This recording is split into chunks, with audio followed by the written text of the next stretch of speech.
একটানা তাপদাহে স্থবির হয়ে পড়েছে বগুড়ার পর্যটন ও তীর্থস্থান হিসেবে খ্যাত মহাস্থানগড়ের ব্যবসা বাণিজ্য। অসহনীয় গরম থাকায় কমে গেছে পর্যটক তীর্থযাত্রীদের ভ্রমণ। আগামী 7 দিনেও এই অঞ্চলে বৃষ্টির কোনো সম্ভাবনা নেই বলে জানিয়েছে আবহাওয়া অধিদপ্তর। বগুড়া থেকে আব্দুর রহিমের পাঠানো তথ্য ও ছবিতে ডেস্ক রিপোর্ট। দেশের বেশিরভাগ অঞ্চলে চলছে তাপদাহ। এর মধ্যে টানা 13 দিন ধরে তাপমাত্রা বাড়তে থাকায় হাসপাস অবস্থা বগুড়াবাসীর। এতে সবচেয়ে বেশি বিপাকে পড়েছেন ব্যবসায়ীরা। পর্যটন স্থানখ্যাত মহাস্থানগড়ে পর্যটক ও তীর্থযাত্রীদের আগমন কমে যাওয়ায় ব্যবসায় মন্দা অবস্থা। ফ্যামিলি মেম্বারলে কেউ বাড়াচ্ছে না, রোদের কারণে বাল বাচ্চালে কেউ বাড়াচ্ছে না, দর্শনার্থী খুবই কম, বাইরের লোক আসতেছে না, খুবই কম। আর আমাদের বেচা কিনেও নেই, ব্যবসা বাণিজ্য একবারে দুর্বল।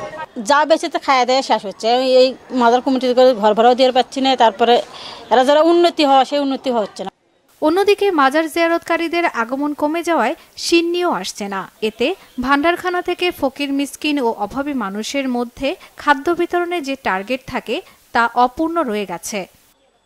রোদের কারণে লোকজন কম আসছে, দাম কম আসছে, টাকা পয়সা পাচ্ছি না, খাবার একটু কমেছে।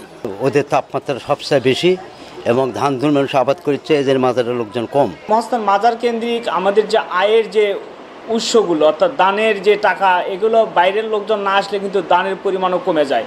দীর্ঘ সময়ের তাপমাত্রা অতীতের রেকর্ড ভেঙেছে বলে জানিয়েছেন আবহাওয়া অধিদপ্তরের কর্মকর্তা। যে তাপদাহ 12 এপ্রিল থেকে শুরু হয়েছে, এটি দীর্ঘ সময় ধরে অব্যাহত আছে, যা অতীতে কখনো এত দীর্ঘ সময় জুড়ে ছিল না, যার ফলে মানুষের অস্বস্তি অনুভূতিটা সর্বোচ্চ পরিমাণে আছে।